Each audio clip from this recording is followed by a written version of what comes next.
The ceaseless demands of university life consumed me, with a dual-degree pursuit.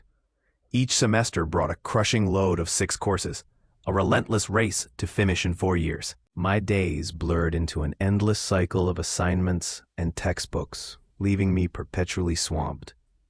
Our campus library, a vast sanctuary of quiet, was my only refuge, open until midnight. This particular semester, an internship further tightened the vice on my schedule. Living on campus meant constant noise from my suite mates, making true focus a luxury. It was a Wednesday night, heavy with the weight of 3 classes and a full day at my internship. 2 major exams loomed the very next morning. So, the moment my internship concluded, I headed straight for the library. Arriving at 9 p.m., the place still buzzed with students. But as the clock ticked towards 10, a hush began to fall, and I planned to immerse myself in study until closing at midnight. By 11 o'clock, the vast halls were mostly empty, save for a scattered few. I'd chosen a secluded spot, a table nestled deep between 2 towering bookshelves, offering a precious illusion of privacy. Then a shadow fell. A man, appearing to be in his late 20s, entered my section. He ignored the many vacant tables, walking directly to mine. He settled diagonally across from me, a strange, unsettling decision. My gaze flickered up, meeting his. He offered a slow smile as he placed his books down. I quickly looked away, trying to quell the rising unease, forcing my attention back to my laptop screen and the slides I was studying. A voice cut through the silence. "Excuse me." He asked if I happened to be enrolled in a particular economics class. "No, sorry," I replied politely, hoping my brevity would signal the end of the interaction. But he pressed on, explaining his question, mentioning his professor, and their daily unexpected quizzes. "Wow, that really stinks," I offered, feigning empathy, desperate to return to my work. Yet my mind refused to engage with the material. His presence was a growing distraction, a cold certainty forming that he wouldn't simply leave me alone. I stole another glance, and there he was, watching me, that same slow smile on his lips. My eyes dropped back to my screen, a frantic internal debate beginning. Should I gather my things and flee? Or simply move to another table? He then asked for my name. I fabricated one. Chelsea. His voice was too smooth as he replied, "You have such blue eyes, Chelsea." A chill snaked down my spine. It became terrifyingly clear this man wasn't here to study. His age, far beyond that of a typical student, only amplified my alarm. I decided to test him. "What's your economics professor's name?" I asked, my voice steady despite the tremor in my hands. He paused, a beat too long, then offered, "Professor Davis." I pushed further. "Do you know their first name?" He shook his head. Immediately, I navigated to ratemyprofessor.com.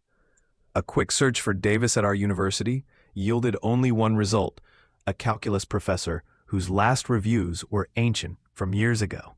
My decision was made. I rose from the table, acutely aware of his gaze following me as I walked towards the library entrance. I approached the security worker, my voice low but urgent, explaining this man was making me deeply uncomfortable and wasn't, I believed, a student. The security worker accompanied me back. He asked the man for his student ID.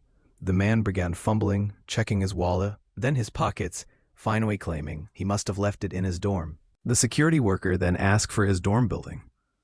The man stammered, clearly caught in a lie, eventually admitting, "I honestly don't remember what it's called." Without further argument, the security worker escorted him out of the library.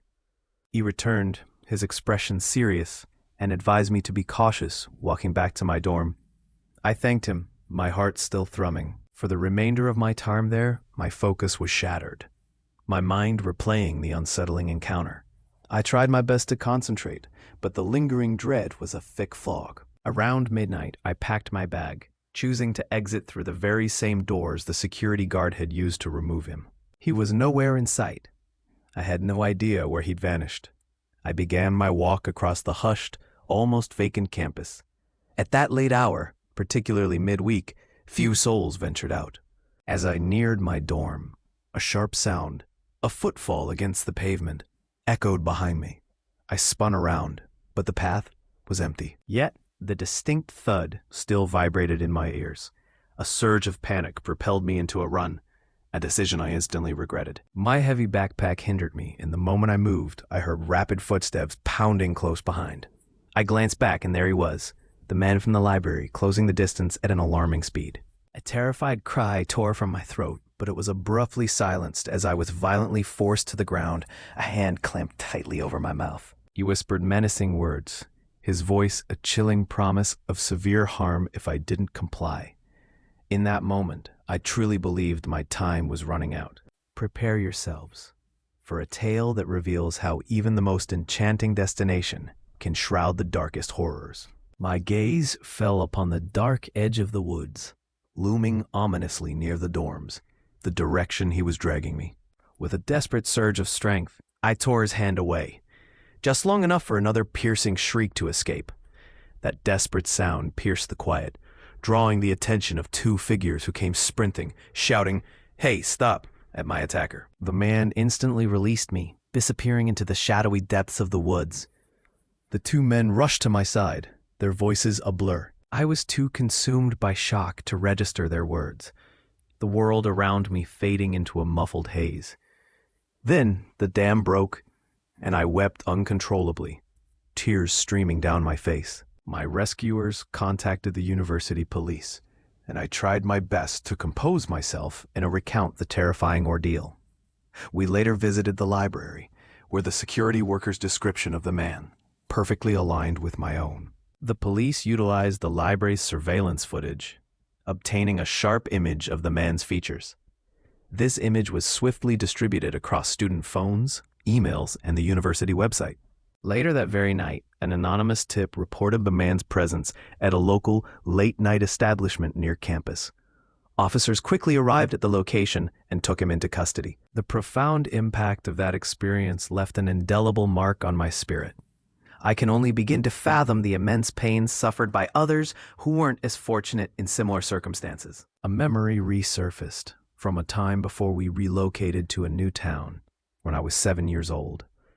Everything before that move feels like a distant, hazy part of my very early childhood. Sure, here it is. Many of those recollections are now quite indistinct. This particular event, however, stands out, occurring sometime before my 7th birthday. I'm certain of that. If I had to estimate, I'd say I was around 5 or possibly 6. Our mother often took my brothers and me to the local town library, just a few blocks from our home. I vividly recall one specific day. It was just my mom, my toddler brother, and me. Our morning began at the shopping center. We likely spent hours trailing behind Mom as she browsed the stores. A visit to that mall always ended with a treat. Mom would take us to the fast food restaurant inside for ice cream cones. I remember having ice cream that day because walking from the mall to the library, I still clutched the last bit of my cone. At the library, there was a special computer area for children. Mom would let me settle there to play games while she attended to her own tasks. Once the novelty of the old online games wore off, I wandered away from the screen, making my way through the children's section, searching the rows of books for the I Spy series. The children's area was tucked away in the library's furthest corner. As I meandered between the shelves, a soft sound reached my ears from behind. I turned, but nothing was there. My gaze landed on the library's back wall, against which another tall bookshelf stood. Suddenly, half of a man's face peeked around the shelf, and a voice whispered, "Peekaboo." I recall laughing, completely unaware of any impending unease. He repeated the playful gesture. He vanished behind the shelf once more, only to reappear, his voice a soft peekaboo. And again, I giggled, charmed by the game. He inquired about my quest, and I eagerly declared my search for the I Spy books. He readily offered his assistance. Taking my small hand in his, he guided me through the towering aisles, presumably towards the I section. There, just as promised, gleamed a row of I Spy books, at least 5 strong. I snatched my beloved Treasure Hunt edition, and he suggested we find a spot to play. He steered me to a secluded table, nestled near the children's computers, where we immersed ourselves in the intricate pictures. This continued for a while, punctuated by his questions about my life, woven into our game. One query above all others remains etched in my memory. "Who are you here with?" I innocently replied, "My mom and little brother." Sometime later, he hinted at a secret children's playroom downstairs, a part of the library I'd never known existed. He proposed we take our book there. He guided me to a door I'd never noticed, a hidden entrance leading to the library's lower level. It was, in fact, a space typically used for club meetings and events, with a small playroom for children whose parents attended. And that's exactly where he led me. Inside, various toys lay scattered, a Lego set and table prominent among them, surrounded by chairs. He placed the I Spy book onto the Lego table. Looking back, this is the precise moment a chilling unease began to settle over me. As he relentlessly pushed me to interact with the toys, a deep discomfort bloomed within me. Just then, a voice crackled over the loudspeaker, a female librarian's gentle call. "Will Liam come to the front, please? Your mother is looking for you." In that instant, the man moved, plunging the room into absolute darkness. "We're going to play hide and seek," he declared from the blackness. This was the first true wave of terror I felt, and a desperate cry for my mother tore from my throat. I recall his insistent whispers, growing louder, demanding my silence as he advanced in the dark. I could feel his presence, then his grasp. But with a surge of pure instinct, I thankfully darted past him, bursting out of the room and into the equally dark hallway, my feet pounding toward the stairs. Scrambling up the steps, I was gripped by that familiar childhood dread of racing out of a dark basement, but this time it was 100 times more intense. I truly feared being seized from behind. Reaching the main floor, I bolted straight for the front desk, screaming for my mother. She stood at the front desk, surrounded by librarians, and I'll never forget the sheer, overwhelming relief that washed over her face when she saw me. I stammered out that a man had taken me downstairs, and my mother's composure shattered. The next thing I recall was a flurry of officers searching the building, but the man was gone. He must have slipped away through another exit. I remember a kind woman, likely with the authorities, asking me gentle, careful questions. I rarely brought up that day with my mother. The memory remains too raw, too deeply unsettling to revisit. Years later, in my early 20s, I found myself working at the local public library. It was my second job, the night shiz, at least 3 times a week after my primary work. I'd arrive at 6 and stay until closing at 9. My duties extended beyond just locking up. I was responsible for powering down all the computers, tidying up, reshelving the day's deluge of returned books and media, and finally, emptying the refuse. Only then was I permitted to depart. One particular Friday night, as closing time drew near, most of the other library staff had already left. I had already made a couple of final announcements, letting the few lingering patrons know the library would soon close. I was eager to get ahead on cleaning, hoping to leave early and reclaim my weekend. The last remaining colleague bade me farewell precisely at 9 o'clock. Over the intercom, I declared the library officially shut. The 2 final guests gathered their belongings and departed. Once I was certain no one else remained inside, I secured the main entrance. I began the methodical task of aligning chairs, tucking them neatly under tables. Next, I emptied all the waste bins. When it was time to take them to the dumpster outside, I unlocked the front door once more, stepping out into the quiet night. The library was nestled away from the main thoroughfares, cloaked in a profound stillness. Returning inside, I relocked the door. All that remained was to restock the day's deluge of returned books and media. I retrieved 2 boxes, starting with the DVDs, a quicker task given their smaller section. Perhaps 5 or 10 minutes passed when I distinctly heard something from one of the book aisles. My heart gave a little jump. I walked through the towering shelves until I found an open book lying on the floor, clearly having just fallen. I replaced it, then stood there for a moment, a strange question forming in my mind. How could that have happened? I returned to my work. After finishing the DVDs, I moved to the box of books, meticulously placing them back on the shelves, starting with the A's, as they were conveniently pre-sorted. As I hurried through the aisles, desperate to finish and go home, another sound reached my ears, much closer this time. 2 unsettling noises in less than 20 minutes. This was no coincidence. I set the box down, a cold certainty settling in, and began to weave through the book aisles again. There, in another section, I discovered 2 more books on the ground. Someone was in here. I stepped out into the expansive main area, my voice cutting through the silence. "Excuse me, the library is closed." A profound hush answered me. Then a new sound emerged from across the library, from the children's section. I moved toward the noise, and it grew louder, evolving into something primal, like a tormented creature snarling. Books crashed to the floor.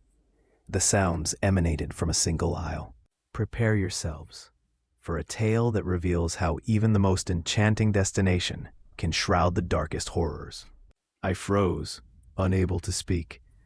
I spun around and bolted for the office, where the landline phone was kept.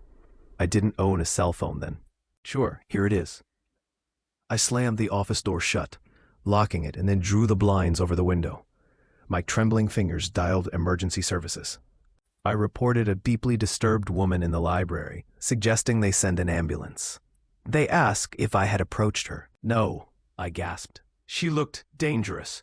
When the operator inquired if the woman was still in the same spot, I cautiously opened the blinds. A scream tore from my throat. The woman was right there, on the other side of the glass, staring in. Her eyes were wide, her pupils so dilated they consumed the irises, giving her a truly unsettling, almost demonic appearance. "She's right outside the office." I choked into the phone. The woman began to pound on the glass, shrieking incomprehensible words. She tried the door, and when it wouldn't yield, she turned and slumped onto a chair, directly facing the office. The operator instructed me to keep the blinds open and watch her. The woman swayed precariously as she sat, confirming my suspicion that she was in an altered state. Soon, 2 police cars and an ambulance arrived. The woman resisted the officers, her words still nonsensical, and they had to restrain her. She was carefully placed in the ambulance and driven away. I never learned what substance had consumed her. And to this day, I don't know how she got inside. Perhaps she slipped in when I was taking out the trash, or maybe she was hidden in the building long before I locked up. Regardless of how it transpired, that incident forever shattered the quiet peace of the library after closing. My solitary shifts became a constant, gnawing source of dread.